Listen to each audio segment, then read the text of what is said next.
ذریعہ اور کچھ نہیں ہے قوم کو سمجھانے کا۔ جی، نئی نسل کو دین کی طرف کیسے مائل کیا؟ اس کا بھی وہی جواب ہے کہ نئی نسل کو جو ہے دین کی طرف لانے کے لیے سب سے پہلی صورت تو یہ ہے کہ ماں باپ جو ہے بچوں کو بچپن ہی سے اپنے گھر میں اسلامک ماحول پیدا دیں۔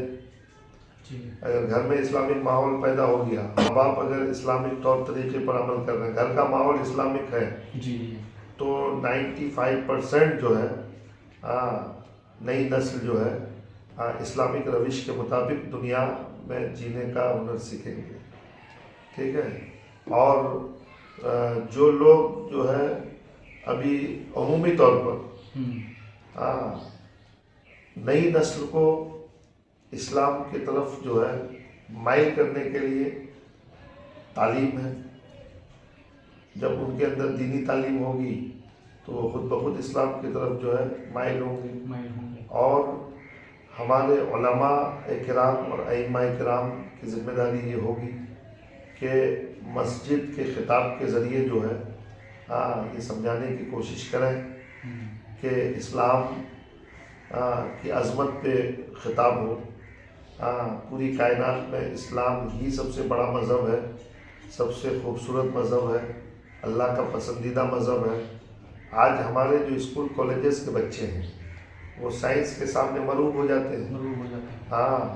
وہ سمجھتے ہیں کہ سائنس ہی سب کچھ ہے، لیکن ہم ان کو سمجھانے کی کوشش کریں کہ نہیں، سائنس سے آپ کو مغلوب ہونے کی ضرورت نہیں ہے۔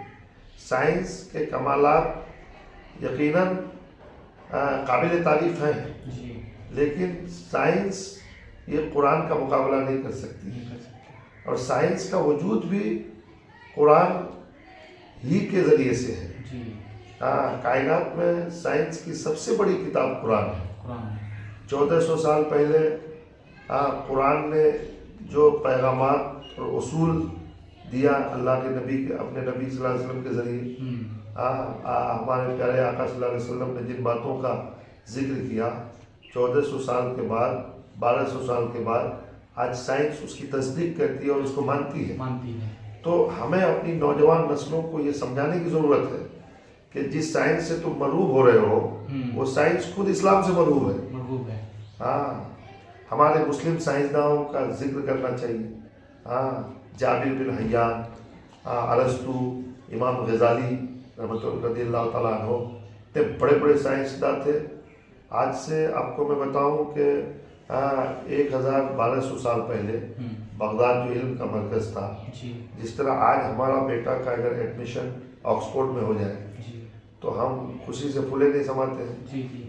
دنیا کی سب سے بڑی یونیورسٹی ہے بھائی، لیکن آپ کو یہ سن کر تعجب ہوگا کہ آج سے 1200 سال پہلے کسی عیسائی بادشاہ یا وزیر کا بیٹا کا ایڈمیشن اگر بغداد کے مدرسوں میں ہو جاتا تھا تو وہ اسی طرح فخر کرتے تھے کہ میرے بچے کا ایڈمیشن بغداد کے کسی مدرسے میں ہو گیا، چونکہ اس وقت اسلامی دنیا سائنس کے علم کے دریا بہا رہی تھی۔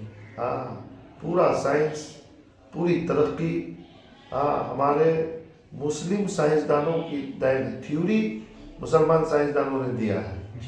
آج اس کو جو ہے سائنس ایکسپٹ کرتی ہے۔ الجبرا دیکھیے آپ، آج تک الجبرا کا نام الجبرا ہی رکھا گیا۔